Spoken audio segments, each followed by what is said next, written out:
Okay, well, we begin today by acknowledging that here in Salt Lake City, we are located on land which is named for the Ute tribe and is the traditional and ancestral homeland of the Shoshone, Paiute, Goshute, and Ute tribes. We recognize and respect the enduring relationship that exists between many Indigenous peoples and their traditional homelands. Additionally, we are utilizing the technology of Zoom, which is headquartered in San Jose, California, on the traditional lands of the Ohlone peoples.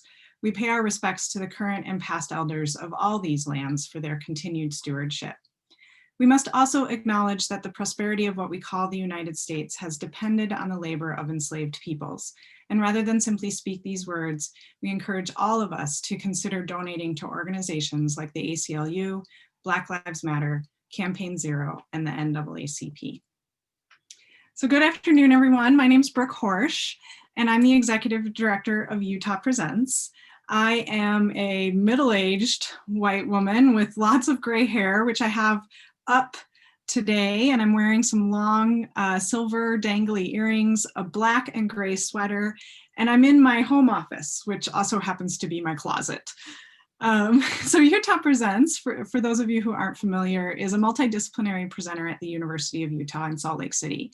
And we are thrilled today to convene the 5th session in Artists Elevated, discussing equity and creativity in the Mountain West series.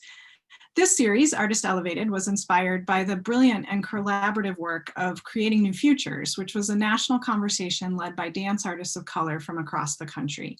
And as we witnessed those conversations, we realized that we needed to both expand them to address other disciplines and also contract them to be more specific to our region, the Mountain West. You can find past sessions as well as future session information on the Utah Presents website. And we'd love for all of you to help us spread the word so as many folks as possible can join us for the future live sessions or view the prior recorded sessions.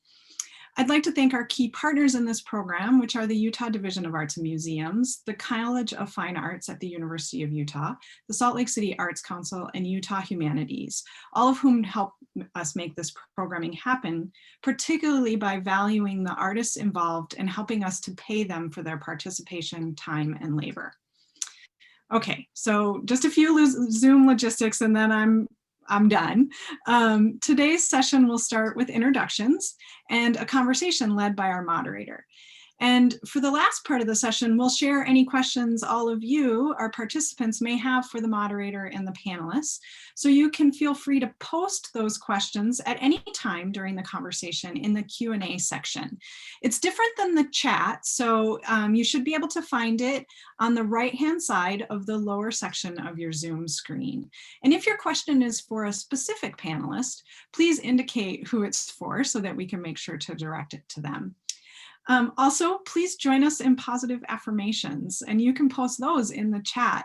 I think one of the hardest shifts to the virtual space is the lack of auditory affirmation from the audience. So let's show our support for this cohort by holding them up via the chat feature. Finally, I want to let everyone know that this is being recorded, and you can check back later at the website for a link to share with folks who weren't able to make it to the live session today. So now I'm really pleased to introduce our moderator, Dr. Michael Sawyer. Dr. Sawyer is an assistant professor of race, ethnicity, and migration studies at the Department of English at Colorado College. He has a PhD in Africana Studies from Brown University, a Bachelor of Science in Political Science from the United States Naval Academy, and master's degrees from the University of Chicago's Committee on International Race Relations and Brown University's Department of Comparative Literature. So he's really smart. And he's also really warm and kind. And we're so grateful, Michael, that you were willing to join us and moderate this conversation today. And now the time is yours. Thank you, Brooke, for that introduction. I won't comment on whether I'm smart enough. We'll see how this holds up after the end of this conversation. I just want to preemptively and thank again Artist Elevated and the Utah Humanities and College of the Fine Arts and Utah Presents for this wonderful opportunity to be able to talk to these artists about their work and their positionality and locatedness in the Mountain West. To following our convention here, I'll describe myself. I'm a middle-aged Black male. I'm in my office at Colorado College, which is poorly organized at this point. I have books everywhere, but I hope that that environment will help us to join in a conversation, an open and free-flowing conversation about literature with these exciting artists that we have. So what I'd like to do is kind of go around the room here and allow each person that's joining us to give a 2 or 3 minute description of their work, and then we'll start the conversation after that. So Rayna, why don't we start with you? Hi everyone, my name is Rayna Kapilani Pahulu. I am a 25-year-old Tongan American Lady, which in Western terminology would be more akin to transgender woman. My pronouns are she, her. I have brown skin, long black hair, which is pulled back, and I'm wearing blue earrings and a blue flowy top with red flowers. A lot of my work as an artist and a creative and community advocate centers Pacifica people, which are just people of Oceania. And then, you know, at the intersections of queerness and then all things centering BIPOC people as well. I founded the Manava Circle, which is a Pacifica women dedicated writing collective in which we utilize writing as a tool to talk about our stories and our lives with the intention of community and healing. And I am a poet here in the state of Utah. And hopefully that's enough of a preface for myself. Thank you. Thank you so much. Tacey, why don't you give us a short introduction to your work as well and yourself? Thank you. Again, Rayna. Sure. Yeah, dash a sunny it'll in a dash jene. Sena ha bethin a shlint cotton something, but she's chin the kaba head dash a cheeto, hush aha thought a chanella. A coat ow dinner, a son is shlint. So my name is Tacey, it's city. And I am Dene from the Navajo Nation. Physically, I am 38. We're all telling our ages. 38 years old. And so I have dark skin, dark eyes, dark hair. My hair is pulled back. I just cut 18 inches off when I moved to Tallahassee just because it was too much. Anyway, I'm wearing a black and white large checkered sweater with a coral necklace. And so thank you for having me here with you today. I'm a poet and also the director of the Navajo Film Festival and organizer of the Intermountain All Women Hoop Dance Competition there in Salt Lake. Thank you. Natanya, why don't you give us your introduction, please? Sure. Yat esh e Natanya Yanisha kia aninishla beligana bashas cheta chini dashas cheta beligana dashnala. I get to go dene atzam nishla Colorado Springs geheshte in the Provo, Utah Danasha. Hello everybody, I am Natanya Pulley. My clans through my mother are Kia Ani and Tachini. And in this way, I see myself as a Danav woman and identify as a Danav woman. And I live currently in Colorado Springs, but consider my hometown, Provo, Utah. And I'm really happy to be here today. Thank you. And thank you, Michael, for inviting me and all the panelists. I'm excited to hear what everybody has to say. I write prose, mostly fiction and some nonfiction. And I usually write in short form. I have some longer form essays and works that are going on right now, which is very new for me, but new and exciting. And I guess I see in terms of genre, my work as experimental or, I like to play with other kinds of genres and really focused on language. And that's about it. I also edit quite a bit. I have 2 editing projects right now, a collection of Dene craft essays, which is an issue for a journal. And then I'm going to be working on collecting flash fiction from Native American authors for an anthology. And I teach at Colorado College. I teach Native American literature and I teach fiction writing. Thank you. Thank you. Erin, will you give us an introduction, please? Hi, thank you, Michael. My name is Erin Tim. I'm a 41-year-old woman of Mexican descent, which you can't tell because I also have albinism. So I have the typical very pale skin and red eyes and long, thick white hair that's tied back. I'm wearing a black long sleeve shirt that has some kind of copper colored pattern on it, but I'm too blind to tell what it is. I think it's flowers. I don't know. I write poetry that is primarily centered on womanhood and family and childhood trauma. And I've been a part of the Logan literary community since 2009, when I attended my first Helicon West. I have a bachelor's degree in political science, as well as a bachelor's degree in American Studies, which is a literary analysis major under the English heading.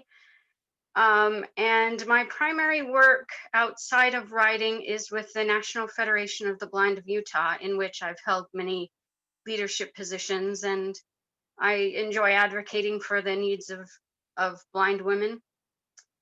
And I think that's about it. Oh, I'm married and I have 2 crazy cats that are very upset that they're locked out of my bedroom right now.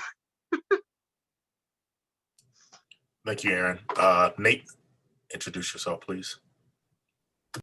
Cool.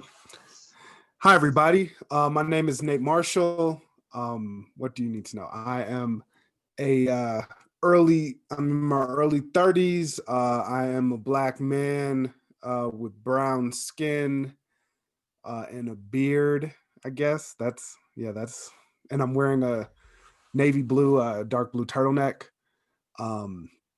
So I primarily work as a poet, but also essayist, critic, a little bit of everything, playwright. And my work, I think, primarily deals with a lot of themes about sort of Blackness, language, and geography. And so being in the Mountain West has certainly been a sort of interesting space for my work to step into, but we can talk more about that later. Okay, great. I really appreciate the introductions, and I hope everyone can see just how diverse a panel we have, and this will be interesting conversations. So to start off, I'd like to just have a feel from each of you about how your art practice is influenced by place and space. So much of what we're talking about is the Mountain West and locating ourselves. So if we could just jump in as you feel, and I think Nate kind of mentioned, and maybe Nate, you can start us off, because you mentioned at the end of your kind of introduction about how relocating to the Mountain West from our common hometown and neighborhood, the South Side of Chicago, may have affected or changed or be a component of your work now. Yeah, absolutely. Cool. Yeah. So I've been here, I guess, a little bit over a year at this point. We moved sort of at the end of last summer. And so it's been, I think, a really interesting moment, right? Like just as a writer, I'm always sort of been preoccupied with place, I think, because I came up loving writers and a lot of Chicago writers who were very invested in sort of telling the story of place. So folks like Richard Wright or Gwendolyn Brooks, Carl Sandburg, et cetera, Nelson Algren. And so, yeah, moving here, which has been like, in many ways, it was sort of an unexpected move, but I think it has,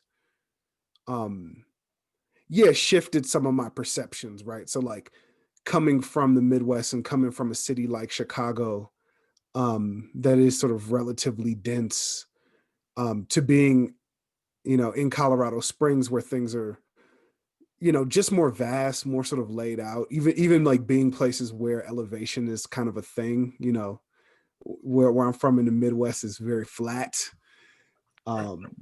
Yeah. So that have been things that I've been thinking about and writing a lot about, I think, in newer work. And then in particular, one of the things I think that really struck me that sort of came to the fore in my most recent book is the question of like a more pronounced like Indigenous presence and some of the ways that I guess people and institutions make space for that, right? So, you know, things like land acknowledgements, et cetera. I've been just very fascinated by the sort of machinery and like politics of those things. Yeah, so I mean, I can sort of talk more, but I'm interested to see how other people respond to that question. Cool. Does anyone else have anything right off the bat? Yeah, I think for me it's interesting because I lived in Utah from the time I was 4 until I moved away at 21, I think. And so it's been interesting to you know, when you grow up here, you're so much a part of the culture, the dominant culture. And so the things like your parents being divorced or your mother being Mexican or things like that have changed how people talk to you and treat you. And I've been interested in exploring in my writing how moving away for a number of years and then coming back to a different part of the state has shifted. You know, growing up in southern Utah, I wasn't, well, I was a kid. And so it's different when you come back as an adult to live within a writing community up here in northern Utah, as well as a really beautiful community and a more accepting community has been interesting. It's been an interesting thing to see that, yes, it's the same state, but the way I interact with it and the way the people interact with me has changed. So that's been interesting for me. Thank you. Anyone have anything off the bat? Natanya, go ahead. Yeah, I'd like to jump in. I forgot to give my physical description, so I'll do that really quickly. I have brown hair, brown long hair, and it's down. I have brown eyes, and I'm wearing dark glasses. I'm in my home office with some bookshelves behind me, not as many books as Michael's office. And I'm wearing a shirt that is, I looked it up, I was frantically looking up the color of my shirt while we were getting ready. And I think it's in the mauve family of colors. So, but yeah, I have lived in Utah for a long time. I moved around quite a bit. My mom's family is from the Navajo reservation around Tuba City. My mom was on the Indian placement program, the LDS Indian placement program. So she left her home at 5 years old and stayed with a Mormon family in Ogden for her whole, until she was 18. So she'd go back down during the summers and then come back up. And that has had a lot of effects on her life and all of our lives. But I think that means that I also have had a lot of storytelling between two locations and two cultures, particularly my mom, who would blend the stories of Native people or Navajo people with LDS stories. So I would get these convoluted stories from her. Like I thought that Noah's Ark was about a really great herder, like he could herd all these animals. So that's what Noah's Ark is to me. So when I think about plays, I do think about how all of these stories have had to weave together, sometimes violently clash together, sometimes beautifully make something as well. I also think in my introduction, I use the word nasha, which means like where I grew up. And that word also means like to walk. And so to walk around a place is how you say you grew up somewhere, which I think is just a really interesting way to think about how we're informed and developed as people, that we don't grow ourselves up somewhere, but your interaction with the environment, the way in which you are mobile in the environment, or the way in which the environment is moving around you, informs who you are and the stories that you kind of tell.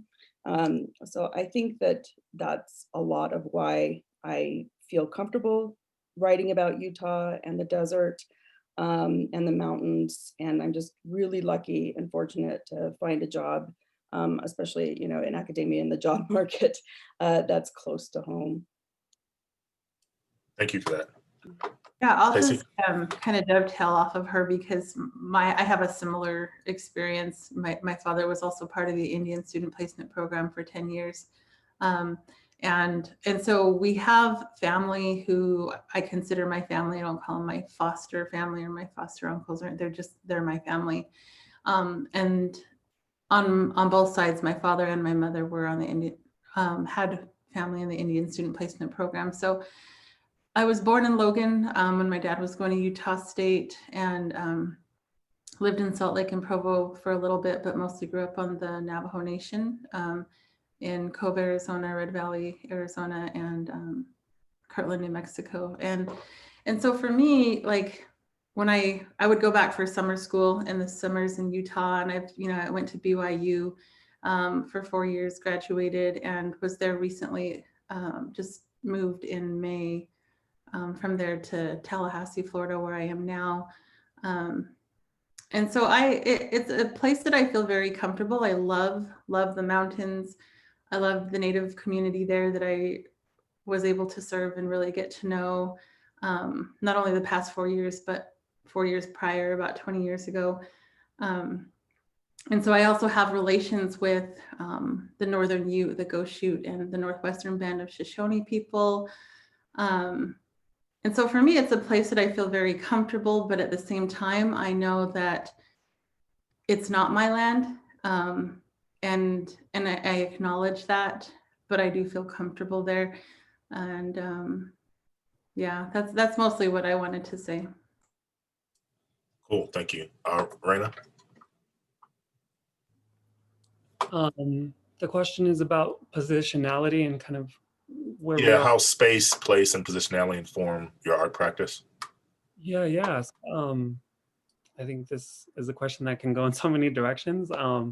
If we are acknowledging kind of like my shirt life and that trajectory, I was born in Honolulu, Hawaii, and then I grew up in Sacramento, California, and then I bounced all around the US, and then I've been in Utah for the last 4 years. And I grew up Mormon, or LDS, which is interesting because Mormonism in California versus Mormonism in Utah is a very distinct brand of Mormonism, and it's just very different. And so again, I've been here for the last 4 years of my adulthood, and it's interesting because I transitioned out here, which I think when you think of doing that in a place like Utah, you're like, what the hell? But I did that. And so that just being a trans person in general, I feel like you have to be by nature and by force, you have to be like fearless. And so a lot of my work in advocacy, I'm scared to be out in the world, but I do it anyways because no one else will do it for me. Specifically from the Pacifica community, we just have, we haven't had much leaders that were like historicized here in the US or the continental US. And so I'm trying to become that leader and that ancestor for the upcoming generations, and just a lot of my artistry and again advocacy is a culmination of all of these things. Thank you for that.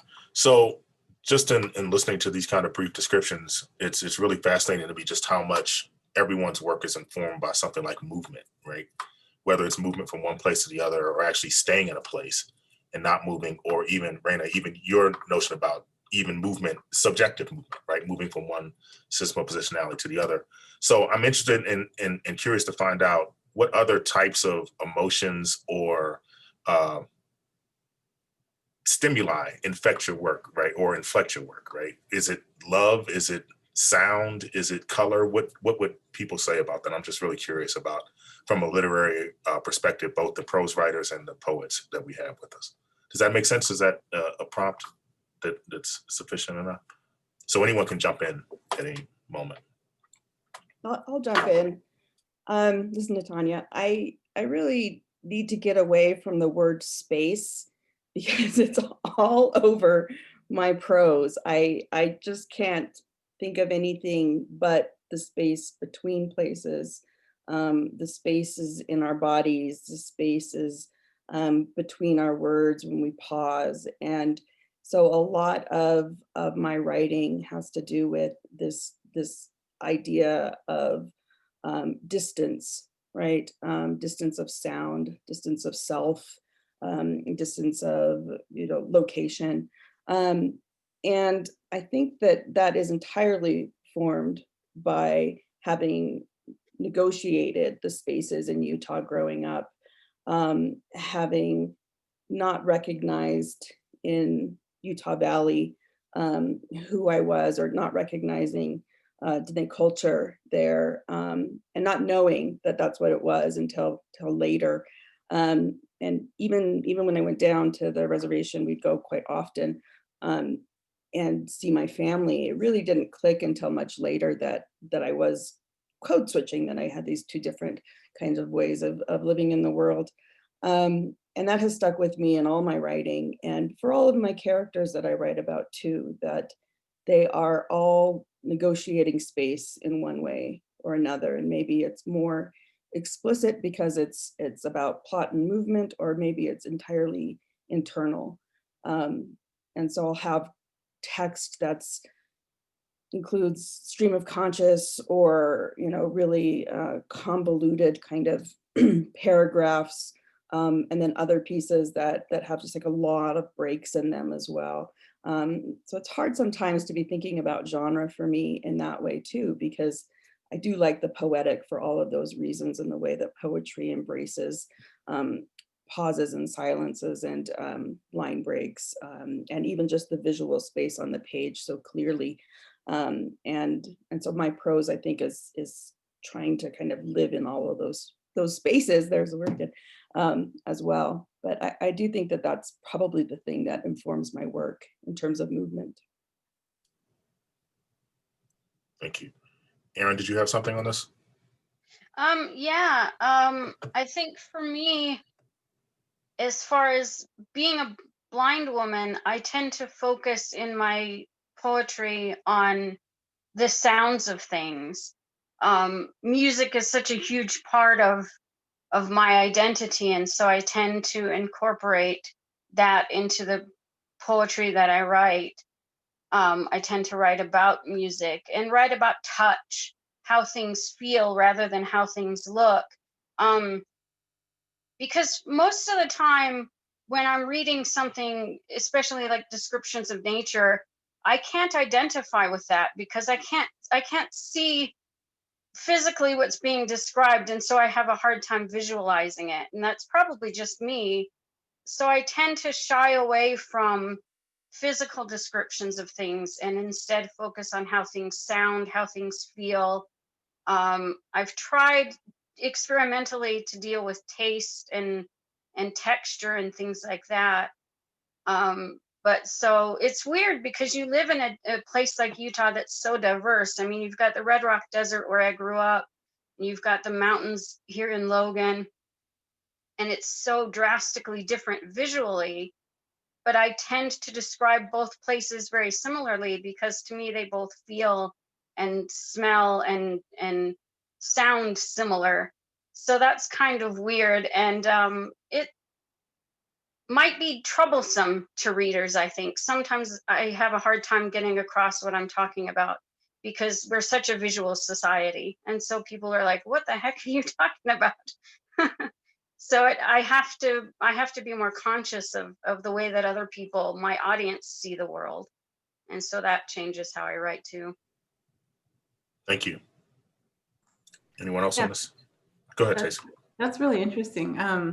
Yeah, so I was thinking about my first book, Rain Scald, and how important place is in it. So there's the desert, and then I wrote it when I was in grad school at Cornell, living in Ithaca, and spent a lot of time in the gorges. And the gorges, they really influenced my writing while I was there.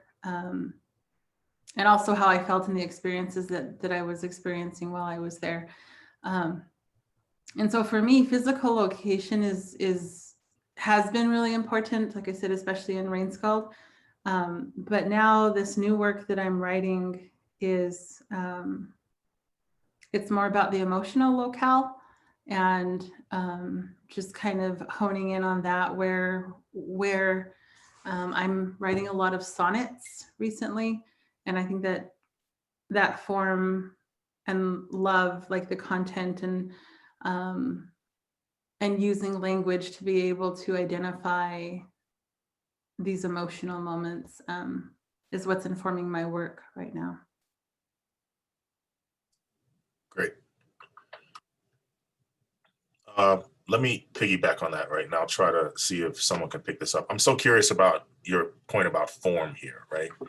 And Natanya mentioned also the kind of poetics. I'm familiar with Natanya's work in the poetics of her prose also kind of cross lines of form and discipline within prose writing. Can some of the poets weigh in about how important form is? Because you mentioned the sonnet form, Tacy. I'm curious to know, other poets, how important is form in your work, and how does that fit into this notion of space that I think Natanya pointed to, right? Finding space between words, space between lines, et cetera. How important is form in your work?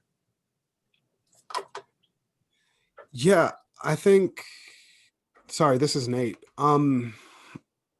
Thinking about this question of form is like one that has been sort of important for me, I think, in sort of coming into my own as a writer. So I first came to writing sort of through like oral performance, right? So through the poetry slam, and then also through like writing raps and sort of making music, right? And I think for a long time I had a sort of estranged or difficult relationship with like received forms, so things like the sonnet or the sestina or whatever. Um, but I think there was a point at which I came to a kind of realization that um, the ways that I had come to writing had a sort of inherent form to them. They just hadn't been maybe codified in the ways to where it's like, okay, this is 14 lines with this particular rhyme scheme and this like meter or whatever. But like, sound was really important. I mean, even if I just think about like what a slam poem was for us, right? Well, often those poems were somewhere from 2 to 3 minutes.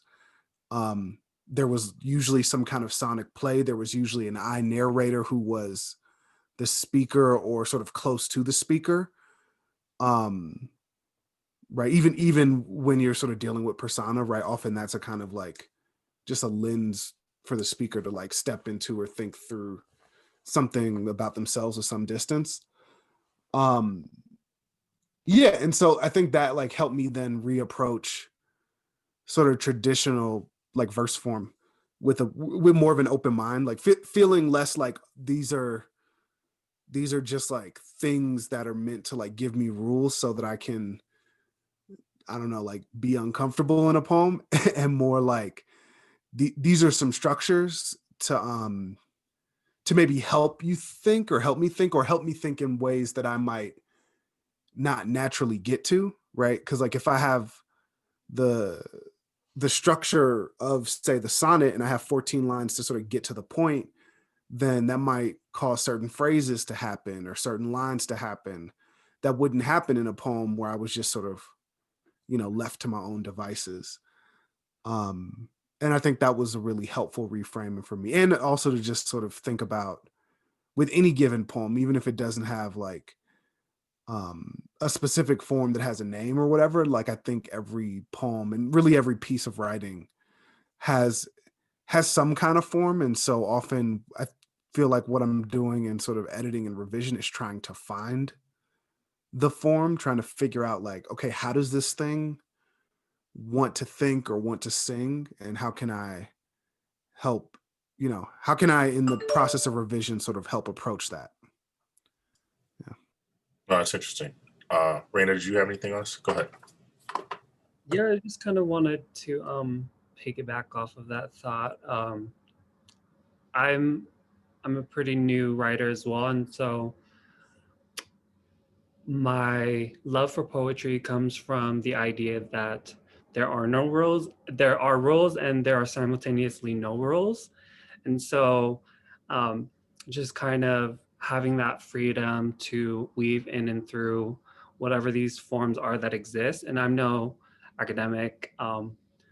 And I think it's a bit intimidating as a 3-time college dropout to be in this space. But so to be like a writer who's influenced by so many like new age writers, and then like versus what's considered poetry in academia, they seem like very different worlds. And I don't know necessarily where I find myself, but I think what I can say about my work is that it's honest. And I just, yeah, I don't have necessarily a form, nor am I trying to hold myself to any particular standards. As I like find my writing, it just kind of all flows out. And then I think similar to Nate, like as I'm going through the editing process, deciding what I actually want to put out into the world, that's when things become more succinct and more concise. But yeah, that's just what I wanted to say. Can I just say something real quick? I Yes. like what you said. I'm trying to see your name, sorry, Rayna. I like what you said because, I mean, even though there are those of us who are in academia and there are, you know, conventions to the different forms, we still have those of us who come from non-Western backgrounds. And Tommy Pico and I were talking about this recently, and you know, he's got his long poem, like an entire book, and we have these academics who are saying, oh yes, this is what he's doing, and this is the form he's calling on, and this is blah blah blah. And he's like, no, this is from my indigenous people. Like, this is how we tell our stories. And so I think in some instances, you know, even though we are in academia, we are learning, but we are also teaching, and we're opening up, Natanya, spaces for people to to talk about these different approaches from different indigenous peoples or even other ethnicities. And I think that, at least it's been my recent experience, that academics are a little bit more open these days to things like that, this discussion. Yeah, and I just want to jump in, Rayna, and say that I am also a 3-time college dropout. As an undergrad, it took me a really long time, so I gotcha, I get it. But you know, when I dedicated myself to the PhD, it really was about what Taze is talking about, declaring a space for myself, right? And even though facing regularly and still facing that feeling that I don't fit in, or that I'm not an academic in the sense that in, I guess, like the kind of ideas that we have about it, or sometimes in practice, right? It's still something that I struggle with and work at, but I do find so many people in academia that are doing the same thing, and those that aren't, that are supportive and listening. Yeah. Let's talk about language for a minute, right? Because I'm always intrigued by the limitations and possibilities of language, and I'm particularly intrigued because we have people amongst us who have recognized linguistic traditions that within internally are recognized, right? Even Nate's most recent work, Fenna, right, is based upon a linguistic tradition, a Southside Black linguistic tradition. I'm curious about how do each of you find the limitation of language. This is to piggyback on the form question, right? Because the structural form is one thing, but then language only offers us so many things, so many possibilities with which we can maneuver around with. So how do you parse the possibility of language and your own linguistic traditions and being able to use those to do just what I think Natanya and Tacy are talking about, right? Push the boundaries of the rigid notion of disciplines or academia to then give audiences something that they can grab onto that they may not have had access to based upon a type of restricted linguistic tradition. So I was talking about this with Kiki Petrosino recently at the American Symposium, Sonnet American Symposium. And she was talking about the Black ballad and how it's this new form that's you know, kind of emerged, and trying to locate what it is about it that makes it quote unquote Black. And and I was talking about my work and how I feel like vernacular is at the center of that. And so with my work, one of like in workshop, the feedback that I get most is my syntax is off. My syntax is off. Like it's just, and I'm like, it's just how Navajos talk. Like, you know, partially, right? Partially, and thinking about things differently. And so I think this is happening. This is happening now, and I'm sure it's been happening for a long time. But those are some of my initial thoughts.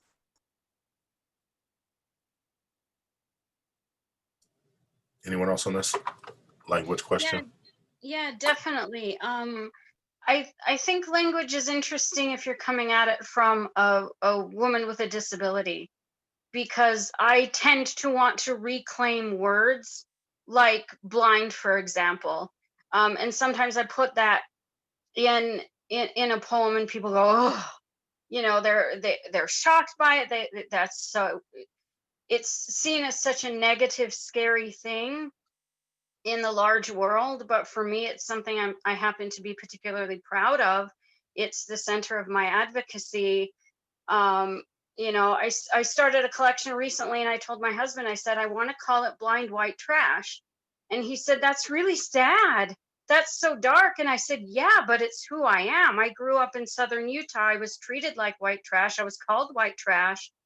And I was bullied horrendously for being blind and having Mexican mother, divorced parents, and all of this. And I want to claim that language and say, this is who I am. And I'm proud of it. This way I grew up helped shape who I am. And so it's about breaking those boundaries. Language can be limiting if we let how society or able-bodied people see those words. We can be limited by that, and we can say, okay, I just need to write happy, upbeat stuff because people want to hear about the happy cripple, you know. Or I can break out of that boundary and say, look, you wanted to call me white trash? Awesome, I'm going to own it. And so that's been really powerful for me, especially during COVID, to really break into that and say, I'm just going to identify with who I am, and reshape this language, and hope that other people can find acceptance of themselves and even inspiration in words that we consider negative or harsh or dark. No, thank you for that. Yeah, I love that. I think if I can build on that a little bit, this summer my nephew came and stayed with us in Colorado, and that was really interesting. And there was this sort of funny moment where I would like sit him down and like just make him watch various things or read stuff, and then we like talk about it. And so I turned on the film Malcolm X for him at one point, and he was really like tripped out by the scene in Malcolm X where Malcolm is locked up and he starts to read the dictionary, right? And there's the whole thing where he like looks up the word white and looks up the word black and is like struck by all the negative associations with black and the positive associations with white. And so like, you know, we had like a long conversation sort of about that, right? And about like, you know, who gets to decide what words mean and how they mean and whatnot. And so that's like something that just sort of that I, you know, for me reminds me of like Aaron's point about what words or what phrases do we allow to be negative or pejorative, or what pejorative phrases do we take and then say, okay, maybe that there was a particular intention here or particular history here, but for me, the way to deal with that history or the way to like find power in that history is not to not use that language, right? But it's to step into that language in some kind of way and like reach towards a different definition. So that's something I'm definitely always thinking about I think in poetry and in work. And, you know, and I don't know, part of the reason why I think I'm fascinated by poetry and by writing more broadly is to kind of get at what Michael is, I think, talking about underneath the question, which is like, to find like where the limits of language are, right? Or if if there's a certain idea that there is a word for, but that word doesn't feel in depth enough, then how can I sort of write around it to like approach the idea, right? So if I say like, oh, I love you, but that's sort of a small phrase and maybe too simplistic or whatever, then maybe I can tell a story about a particular time that we got to like spend time together, and that can at least begin to approach something about the depth of the feeling there. So I've always been like, yeah, I feel fascinated, I feel drawn to like where the language fails, or where the language like only where there's a gap between the language and the meaning, I guess. Yeah, I've always been fascinated by when people say words do not describe, right? Actually, that describes the fact, right? That is the possibility of it by the fact that you can't describe it with words, right? So that fills the gap for you because it's something that you think is not describable. Anyone else have any thoughts on this language question, limitations or possibilities of language? Go ahead, Rayna. I just was thinking about kind of how our identities inform what language we have access and or privilege to, or should be thinking of. And a bit of contextualization. I grew up in Sacramento, California, and I want to be mindful in saying this, and I don't say it callously, but it was very ghetto, if I don't have a better word to describe it. Just very low income, poor Black and brown folks, and all of the crazy things you see in movies and how that informs, and someone had brought up the concept of code switching, in which like, around peers and people in which you have community with, there's a more looser language to your tongue even. And then like in business and the world of academia, there's a way to speak about the world. And so just thinking about the violence that even is code switching, having to break your tongue to appease white supremacy or whatever oppressive system you want to accredit that to. But yeah, so there were a lot of words that or like language that I thought I had access to as a brown person growing up in these cities, but now as like an adult, more fully realize, I'm like, I can never say the N word comfortably, because that's just a word that doesn't belong to me and that I don't believe belongs to like anyone outside of Black people. And so I feel like there's an example of a limit.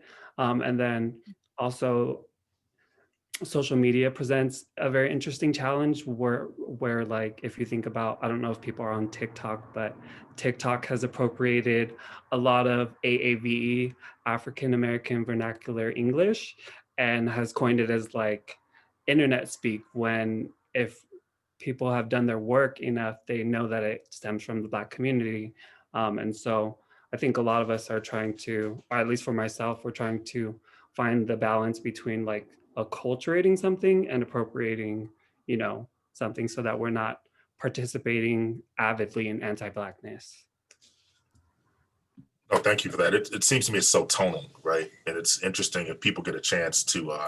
There's a YouTube where Samuel Jackson, they piece together every time he uses MF, and you can see how tonal it is for him, right? It can be in term of endearment, or he's really angry, and just the way in which how tonal, and this is the vernacular, right? The question of vernacular that I think Tacey's pointing to. And in many ways, vernacular is thinking, right? That's where we find the actual format and I think the truth of people's art practice. And that's the next question I want to ask is, who do you write for? Because so much of this question of how language is received or stretching the boundaries of language, to me, has always been about who am I directing the piece to? Because once you hit send on it, it's over with, right? You have no control over it.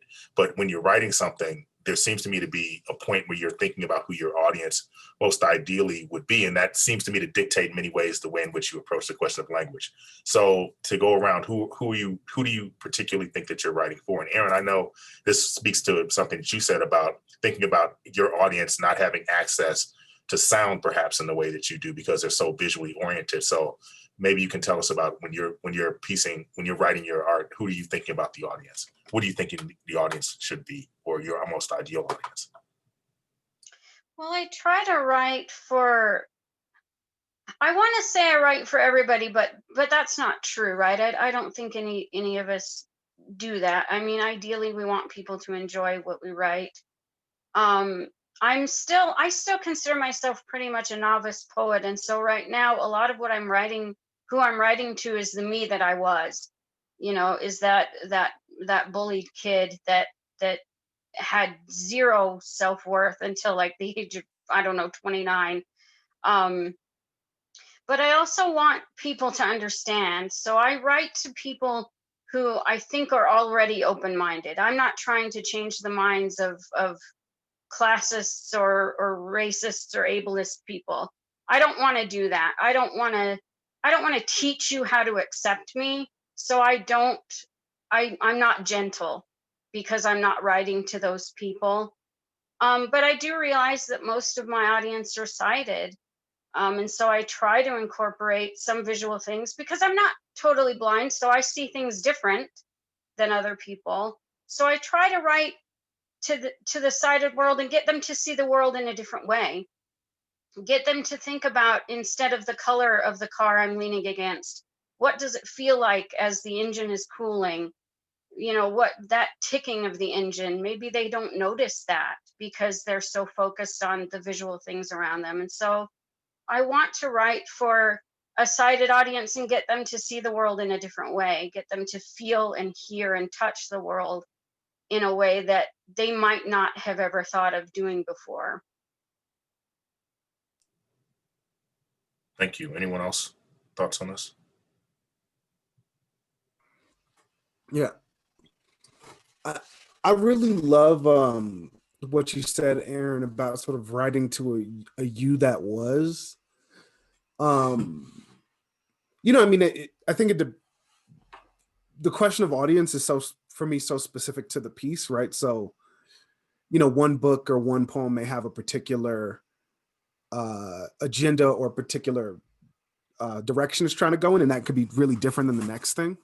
But I think I am often or most often thinking in ways very similar to what you said, right? Like I think I'm thinking about like, okay, like who sort of like, yeah, like, some kid who's like some version of who I was at 16 and like the things that I was wrestling with, thinking about like managing poorly in my life, whatever.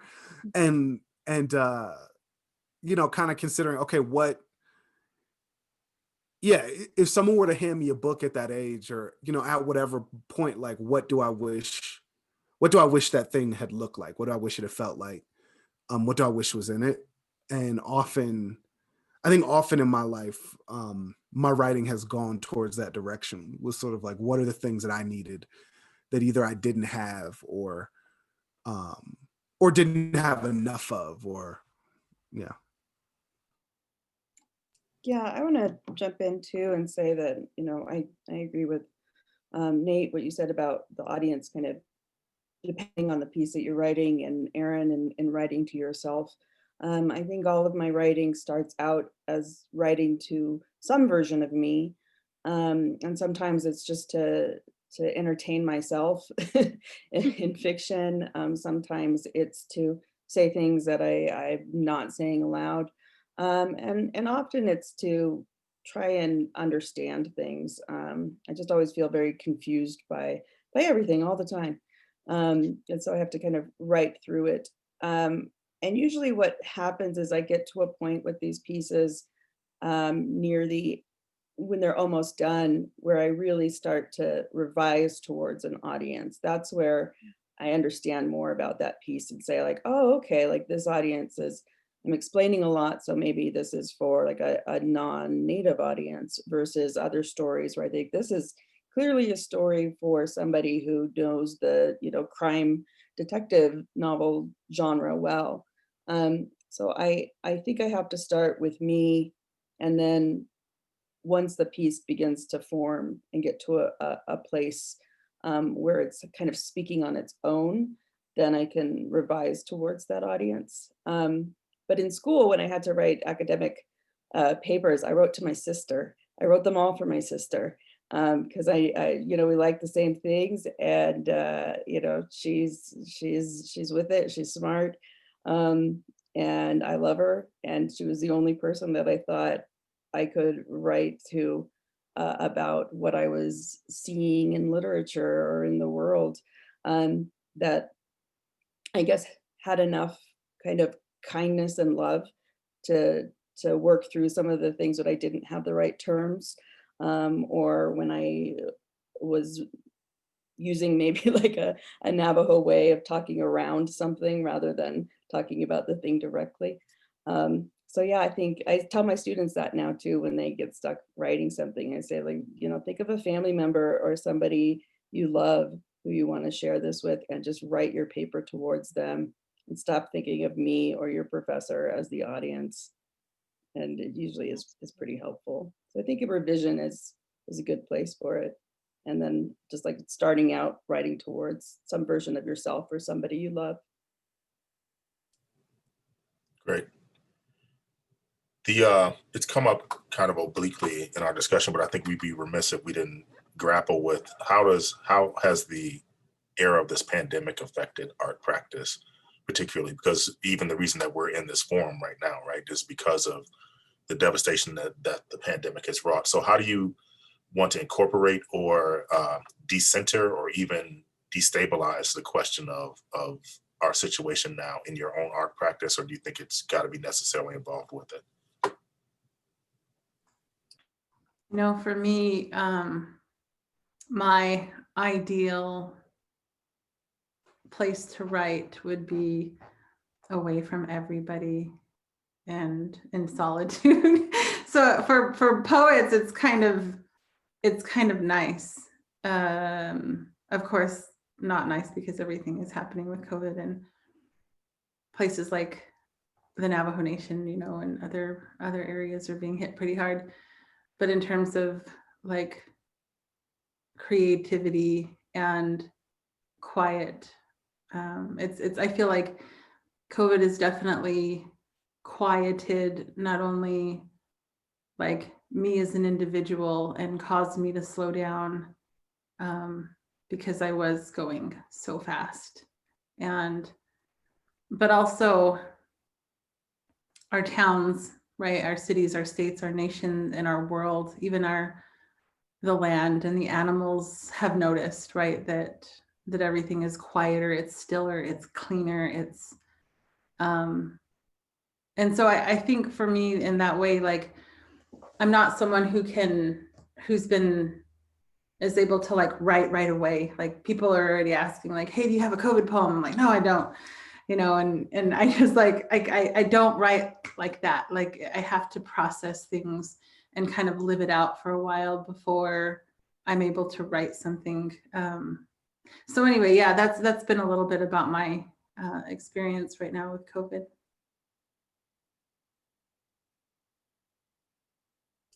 Anyone else have any thoughts on this? I had the opposite experience. For me personally, with COVID, I lost my poetry group. And for so long, for about a year, they had been my primary audience. I'd write a poem, I'd bring it to them. If they didn't understand what I was talking about, I would revise for them. And when I lost them, I mean, they still do poems over email, but it's so not the same. I couldn't write for months, just months and months and months, where I just was in this place where I was like, this should be an ideal way to write. I'm at home, I'm chill, I'm thinking about stuff, but it just froze me to a point where for months and months and months I couldn't write until the stuff that I was processing got too much and something came out.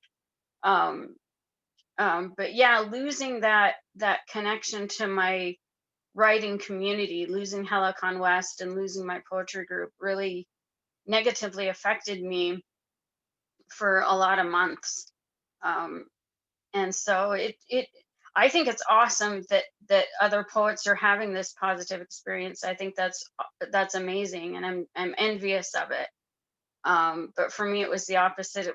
The world became so loud, and I can't really explain it other than that. It just became so overwhelming. All of this that was happening around me, it was too much, and my creative self just went and hid.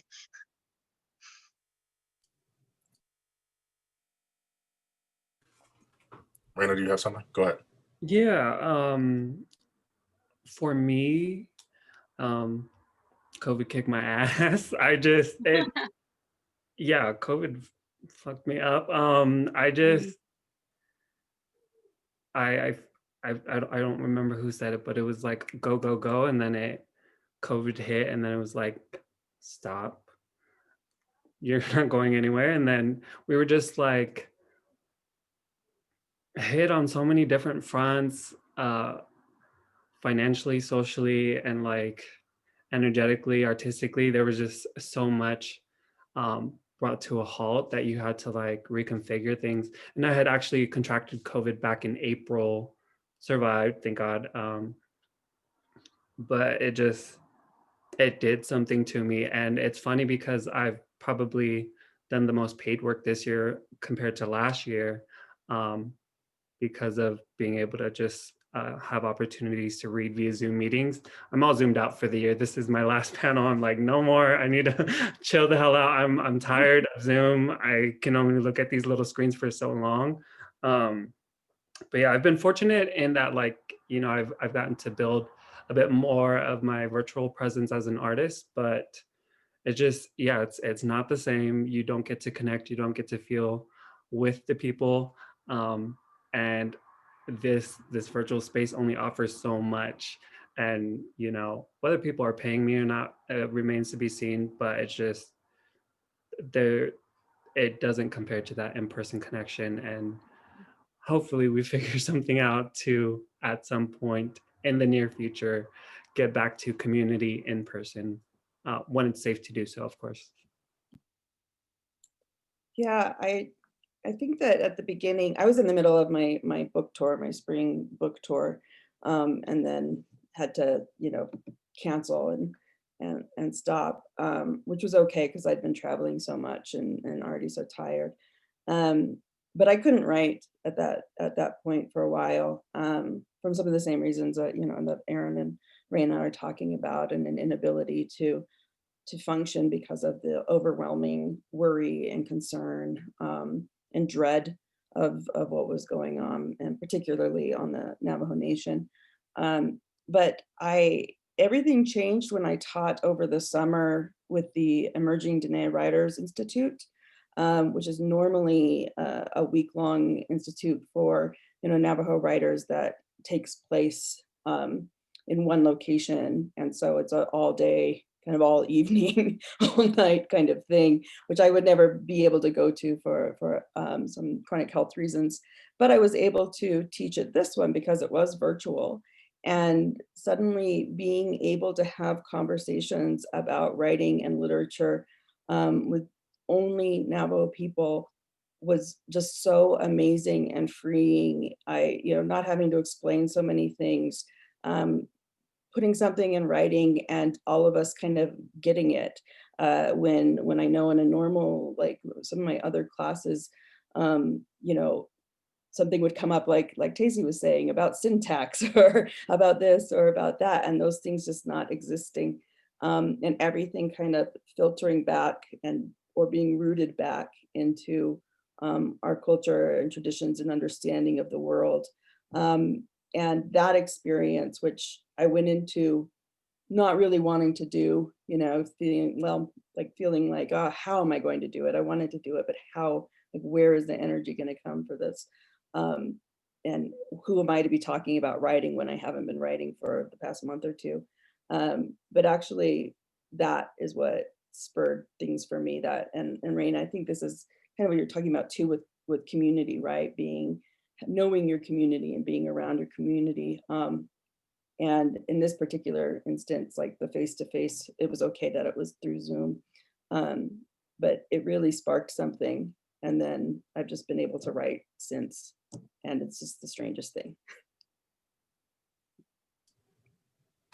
I want to put one more question out. Then we have some questions for the audience, and I think this will kind of pick up. There's always a question about inspiration, right? But I want to kind of decenter it, and I want to ask each of you, if you had to give or represent, if there were a single piece of art that's not your own that represents your art, what would it be?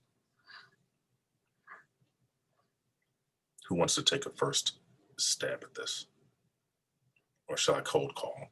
Tacey, you look excited to jump in here. Let's see. Yeah, so I don't know if you can see this. This is my book cover. And it's a photograph by Cara Romero. She's Chemehuevi Chumash, just a really talented photographer. And I was really grateful that she allowed me to, have her photograph on my cover of my book. And, she had her own kind of agenda, of course, when taking this photo. It was an underwater photo shoot. And so she has a woman and a man here. They're Pueblo, but they're immersed in water in their traditional regalia.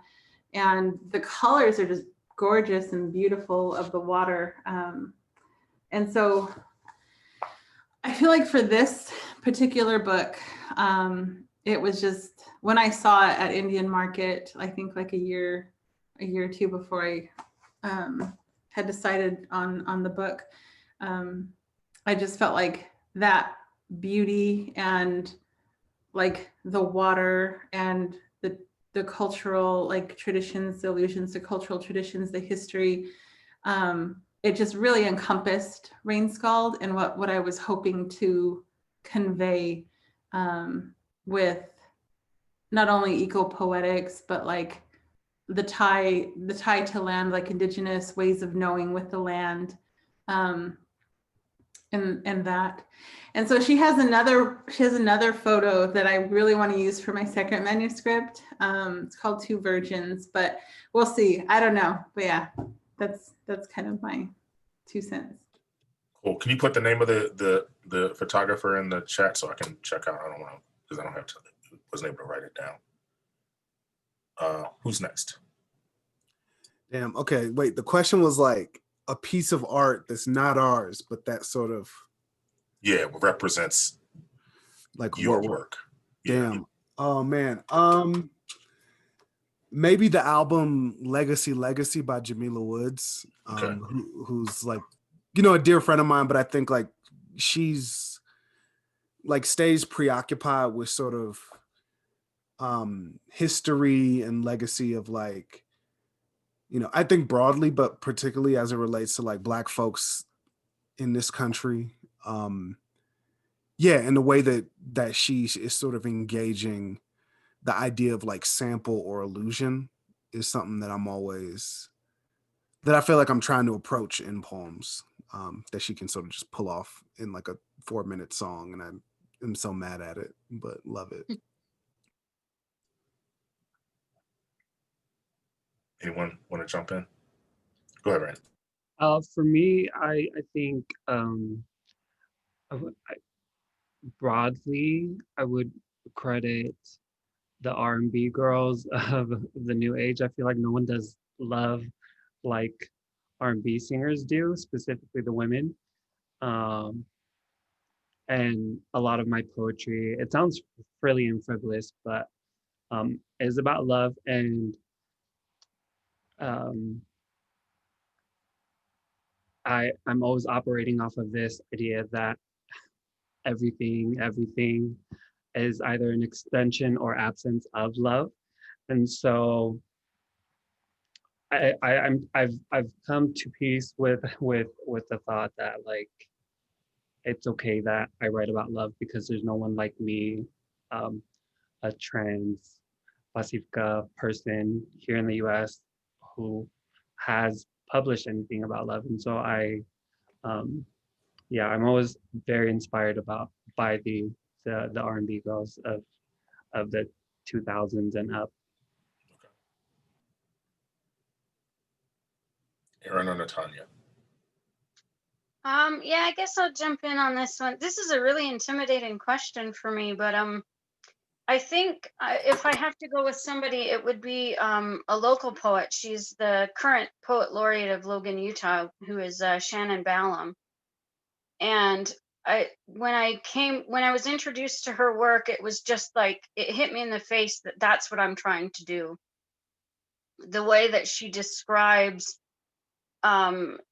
sound and texture and visuals and all of that, and ties it together with emotion so beautifully. The internal sounds of her poems are amazing, and the way it helps you read them, just the immersiveness of her storytelling is exactly what I'm working toward and what I'm trying to do. And I identify so hard with her characters and her writing style.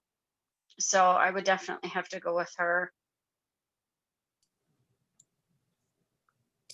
That's such a difficult question. I know as soon as this is over, I'm going to, for like the next 3 days, think of every piece and be like, oh, I should have said that, should have said that.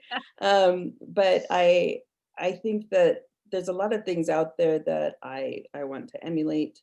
There's a lot of things I take inspiration from, but I think where I feel the most home, I guess, in a piece of art is Bjork's music, and particularly songs from Post and Homogenic, where I feel that environment, that sonic environment, the sensation of living through her music and sound.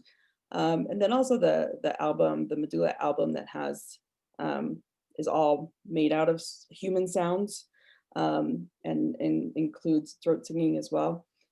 I think that there's something there for me that says, this is what I want my work to do in a different way. I have no idea if anybody would put my work and Bjork's work next to each other. But that's, and I don't really put mine next to her, but certainly when I need to write or want to write and I'm stuck a little bit, that's the first piece of art I go to, right? And then I feel at home and centered. And it is visual, even though it's sound, and it is narrative, even though there's not always a story. And it's so poetic, and her use of certain words and language and phrases is always kind of taking something and turning it a little bit. And that's really appealing to me. And then there's also always these moments of like human / animal, human / nature driven entity, right? There's these kind of hybrids and these fusions between textures, and all of those things appeal to me as a writer. Cool, thank you. That's really enlightening. I love that, the way everyone answered that question. So we have a few questions from the audience, and some of them are particular. So for Nate, a person is interested in your introduction where you talked about a shift in perspective, mountains, history, land, etc. So can you elaborate on that a little bit? Yeah, absolutely. So I grew up in Chicago, and I guess maybe this is also helpful. Like, my dad was for some years a bus driver in Chicago. My grandfather on the other side was a taxi driver for some years and a postman. And so I say that to say that, like, I think I have a very, like, when I'm sort of moving around the city of Chicago, I know a lot of history about wherever we happen to be, right? It's a sort of thing, like, you give me an address, I can find that place, and then I will invariably like tell you some long ass story about, oh, well, this thing happened here, either from my personal life or just historically, years ago, whatever. And so that's just like, that was the first place I knew and the first place I sort of learned. And so I think intuitively that's like a part of now how I come to know places. Like when I went to college in Tennessee, I like took public transit around, even though that was like not a thing anyone else at Vanderbilt was really doing around Nashville, because it was just like part of how I come to know a place. And so, and I read about the place and about like the people who had been there and like what sort of historical things, right? Because that just like helps me. And so, that's been like a kind of ongoing process that I've been embarking upon since we moved to Colorado, for sure.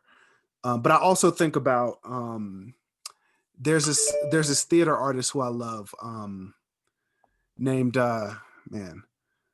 He had a one person show some years ago, Danny Hawk, called Jails, Hospitals, and Hip Hop. And in it, he's playing this one character who is talking about the difference between like East Coast and West Coast rap in like the 90s. And he makes what I think is like a really sort of smart observation about the way that certain artists from California like have a more sort of laid back style, right? And that kind of comes from a place that is more sprawling, a place that is a car place, a place where even in like a low income neighborhood, you have lawns and things like that, right? Which is quite different, say, than being in New York, where the style is like sort of more aggressive and more chipped, like sort of chipped and kind of frenetic, because of the tightness of the space and the sort of pack of people. And so, I do think about some of that too, in terms of like, how the physical space or the built environment or the geographic environment steps into the form of what I'm writing, right? So, what are the things that happen when you come from a very flat place, right? Like, how do you think of perspective in writing, right? Both visual, but also, perspective broadly conceived. And how does that then change when you walk out of your house every day and you see the mountains, right? Yeah. Cool. No, that's helpful. Rayna, there's a question for you about the Manava Circle, about establishing that and how it would relate to someone who considers themselves a new writer. Can you ask that one more time, please? The question, I'll read it. It says, tell us more about establishing the Manava Circle. Is that how to pronounce that? A community organization which utilizes writing as someone who identifies as a, quote, new writer, close quote.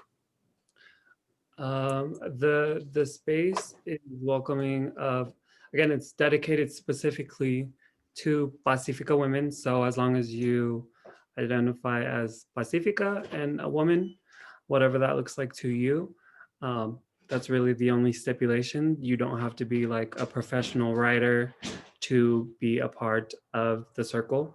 All of us are on very different journeys with what writing is or is able to tell about our lives and our stories. But yeah, so I usually walk people through like journaling workshops in which I just ask a bunch of questions and give people time to write, and then we go around the circle and share and talk about what it means to us as within the circle. Everything is private. Nothing is shared unless people who have specifically shared their story want to share it outside. But yeah, as a new writer, an experienced writer, it doesn't matter. It's just kind of come as you are. Does that, hopefully that answered the question. Cool, I hope so. If there's other, they can post them in the Q&A if there's more, an additional. One last question, we can go around, and I know Natanya had a question she'd like to ask. This is a question about reclamation. We had this notion of reclaiming terms that I think Aaron kind of brought to our conversation. And this one is about particularly how it says, how can or should the word squaw be reclaimed? And I think we can think about that more broadly with other types of terms as well. Does anyone want to take a run at that one? Yeah, I mean, I think that my instinct is like, well, let's just let it go. Let it go. But I've been thinking more about how these terms, maybe graciously thinking about how to open them up rather than shut them down.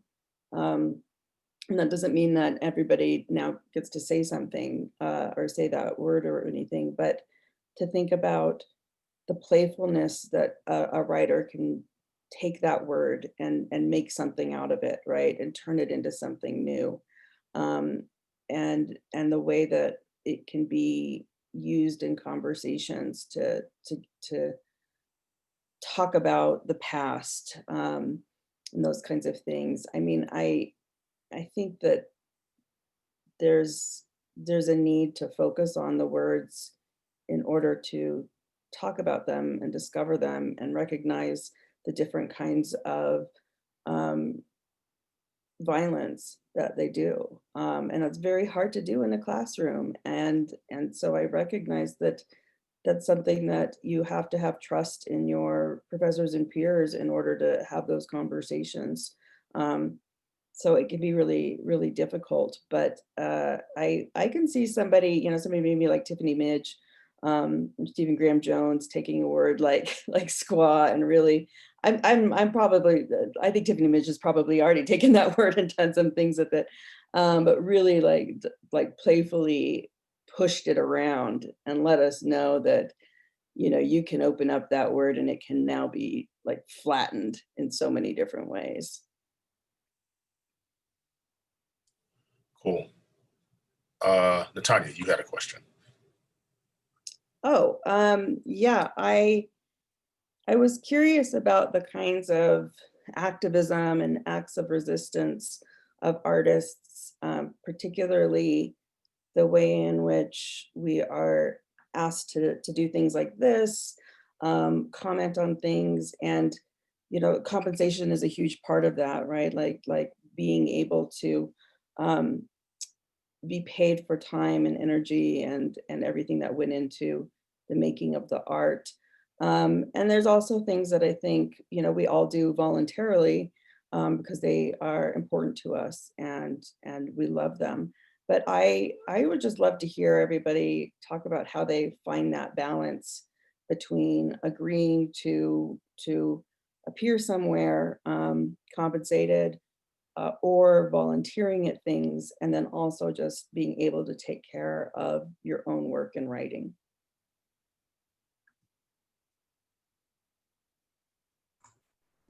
Yeah, that was something that I felt like last year that I was really sort of grappling with. And part of it was because I felt so accessible. I think like with social media, with like 3 different platforms, and you know, anybody could get a hold of me and message me and anything and everything. And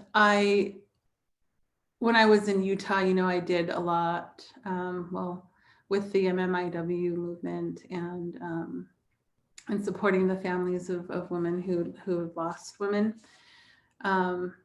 And with the Navajo Film Festival, like that was grassroots, like all the time and money and effort is out of my pocket and out of my friend's pocket.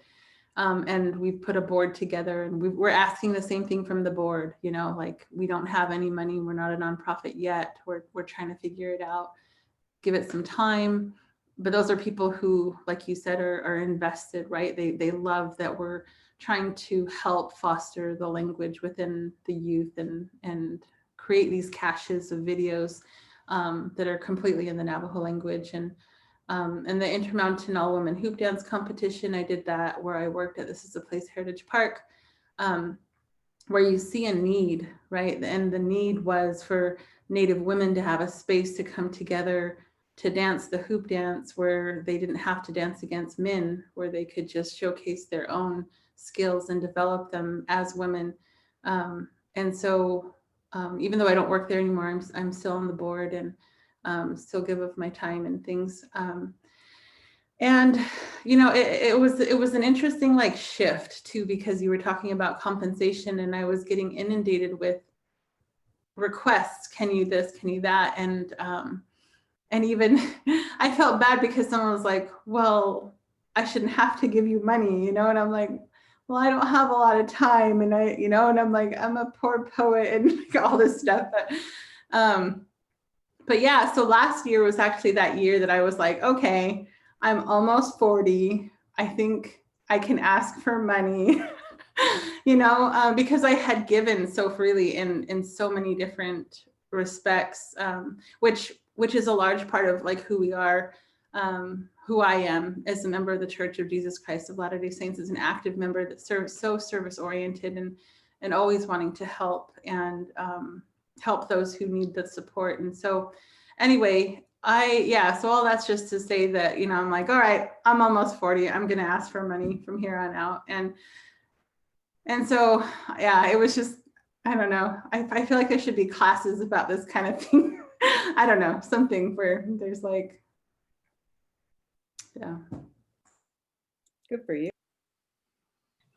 Yeah, I think it's hard to balance. Like whenever someone asks these questions, I always feel like my answer is poorly. I balance the things poorly.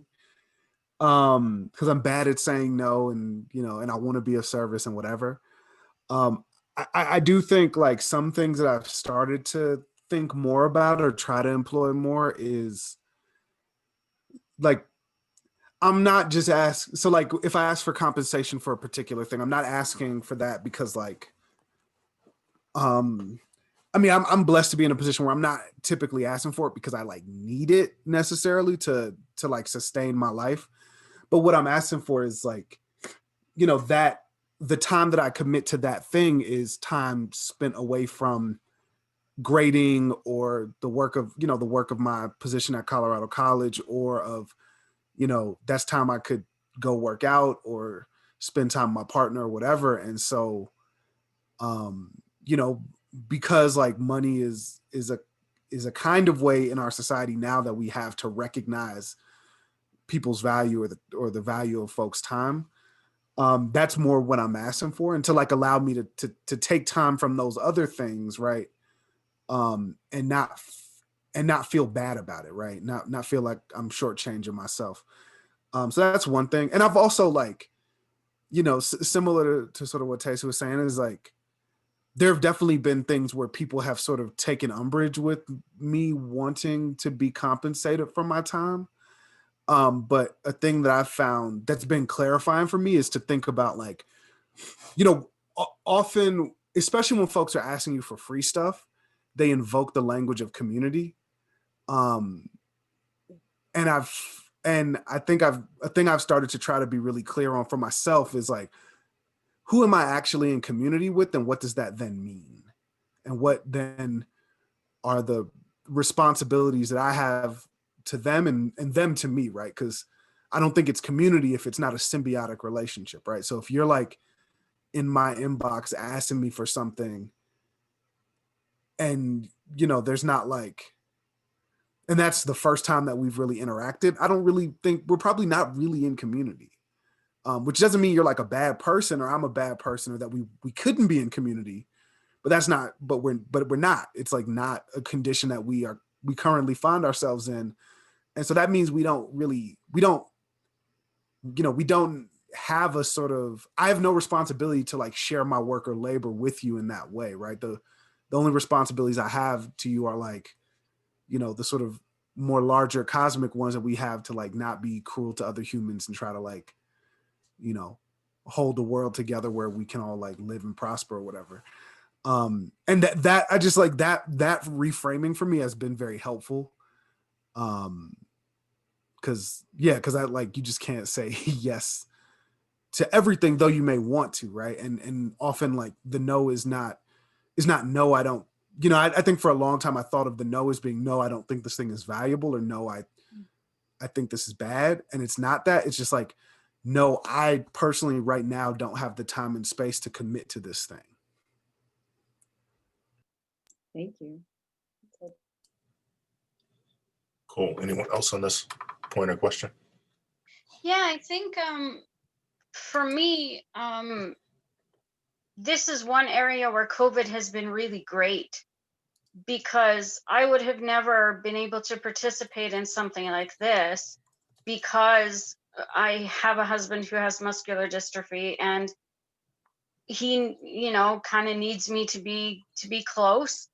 And so traveling like down, like let's say this was held at the University of Utah, I might not have been able to take a whole day or maybe even a day and a night to participate in something like this. And so the virtual world has allowed me to accept invitations that I would have normally had to decline for financial reasons or because I was away from home too long.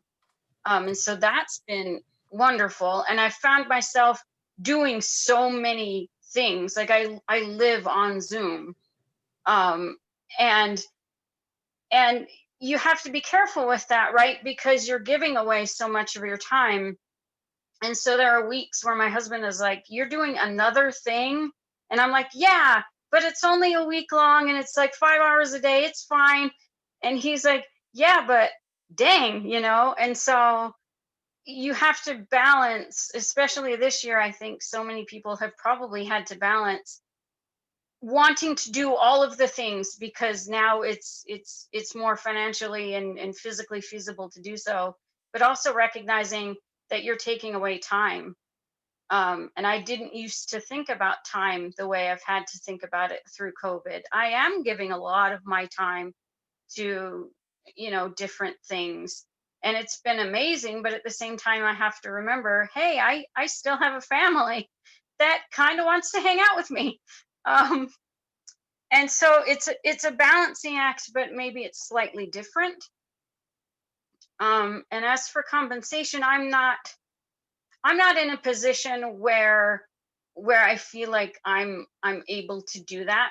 And it's not because I don't value my time and my place, because I do. It's just that I'm kind of new. I don't know that I'm contributing a whole lot of deep thought or anything. And so I'm fine with just, hey, you want to come on this Zoom? Fine, awesome, let's do it. Because I don't have a typical workload like somebody who's a teacher or, something like that. And so for me, it's been just delightful. With all the horrible things that COVID has brought, the ability to reach out to people, to find more of my blind community, my blind brothers and sisters around the country, and associate with them, and to do something like this, to really meet and hear the amazing people on this panel has been just a delight. And to me, I'm in a financial position where I can take the participation as compensation enough. And I totally respect that people should be compensated for their time. For example, I just want to shout out to Star Colebrook, who is amazing and works so hard and so tirelessly. And I don't think she's nearly compensated as much as she should be for the time and effort that she puts into things. And I know there's a lot of you out there like that. So I thank you, even though I can't compensate you. Erin, I think you contribute a lot and you're valuable, and you are at a stage to ask for compensation if you need it. I don't think there's like I like that Tacey no had a moment threshold I of have like to hit. deciding like this is the moment I'm going to do it. Right. I think my moment was when I realized, like, is there going to be a moment in this project where I don't want to be here? And does the idea of like a little bit of money make that okay? Like if I'm in a bad mood or I don't feel well or I'm extremely busy, does that say like it's okay that I say yes to this? And sometimes that's worked in balancing, but sometimes it hasn't. Thank you for sharing. Cool. That was really, Erin and Natanya, you couldn't finish this off any better. We're a little bit over time, but I want to give each of you just a short couple of minutes to talk about what you're up to next, so people who have joined in can hear about what you may be up to. So for your next project. So Rayna, what are you working on now? I need rest. I need rest is what I need to be working on.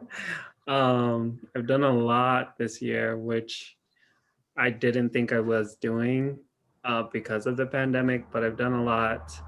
Not saying that, yeah, I've done a lot for myself and in different ways, like artistically and communally, but I would like some rest. In 2021, I would like to consider publishing a full-length poetry book. But yeah, fingers crossed, hopefully my spirit gets there. But for now, I would like to rest. Great. JC? Yeah, so I have a second manuscript that's pretty much done. It just, I think it needs some finessing. And I've started a third manuscript while I've been here in my first year at Florida State University in my PhD in creative writing. And so that's kind of where I am. But I also feel this like surfacing of prose and like family stories. So I'm kind of, I've been like, hold on, I've got all this work to do, and I'll get to you. So we'll see how it comes up. But yeah, that's what I'm working on. Cool. Tanya? Yeah, I'm editing that issue of Danae Craft Writers for Hare Street Butterfly Review, which is the literary journal at Colorado College. And I'm editing an anthology of flash fiction by Native American writers. So that call should be coming out soon. And I'm working on a nonfiction collection of short sort of reflections and essays. And it's kind of lined up with the idea of colonization as a kind of virtual program. So it's been a lot of fun, and it's kind of doing some interesting things, and I've got some interesting and good support for that, and teaching, and also hopefully sleeping and playing with a puppy, because she there you needs a go. lot of attention. She's been at my Right. door this whole time. Aaron? Right now I'm editing the poems that I've written over 2018 and 2019 with the hopes of putting them into a collection that, as I said earlier, I'm tentatively calling Blind White Trash. And just getting those stories of my family and of my childhood and of trauma together in some organized way, with the goal of hopefully having something published by the time I'm 45. So I've given myself 4 years to kind of get there. And I've just barely started, with the encouragement of my poetry group, to shop some poems out. I haven't done that yet. And so I feel like I become a little more official the minute I start sending things out and getting rejection letters. And so I'm really looking forward to that. I'm very excited for that to happen. Cool. Nate? Yeah. What am I doing right now? These are such good questions. I'm I've been doing a lot of editing recently. So working specifically with Haymarket Books editing. So I've got to finish or we're finishing up this book by a writer named Seema Yasmin, who is like a medical journalist and doctor, and also a poet. And so, yeah, getting ready for her like first book of poems. And then sort of just beginning to, I'm collaborating with a bunch of folks to write an audio drama, like a sort of limited series audio drama. So working on that. It's a little bit like, it takes place in like 100 years from now, roughly, or I guess like 80 years from now. So it's a little bit speculative, and which is kind of a new way of thinking for me, which is exciting. And then, yeah, and then just beginning to like the very, very beginnings of like outlining a new project that I think is like a nonfiction thing, sort of meditating on like music and culture and politics. Michael, can I ask what you're working on? Me? What am I working on? Panel discussions.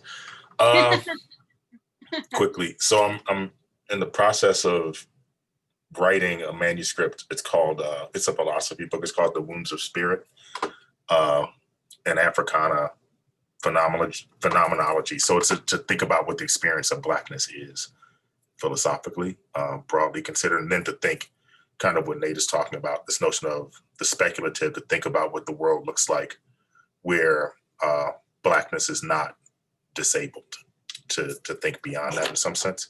And then I'm working on a novel. It's called What If if Holden Caulfield were Black, basically.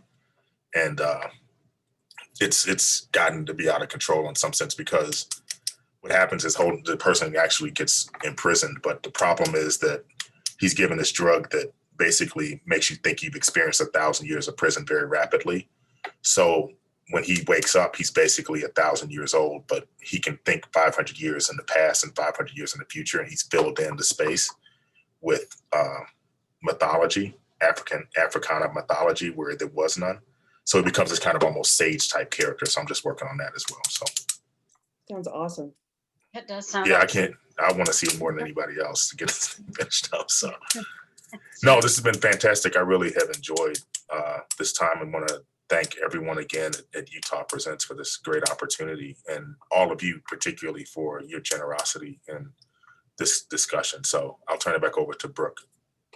Yeah, I echo that gratitude. This was such a great conversation, and it was so interesting as a listener to hear all of you who language and words are your craft, versus some of our other panels that we've done that have been other genres, you know, that have been dance and movement based or theater based, which is a combination of dialogue and movement, and film. And so it's just been really great to sort of think about the way that you guys used words, even in talking and answering the questions. I would like to thank everyone who participated today, the artists, the moderators, the listeners, the people who asked questions, and all of our partners. And then just encourage everyone, if you've enjoyed this session, to check out the ones that we've already recorded and posted, to check back for our future sessions, and then also to encourage you to check out Utah Presents programming. Again, we are a multidisciplinary presenter,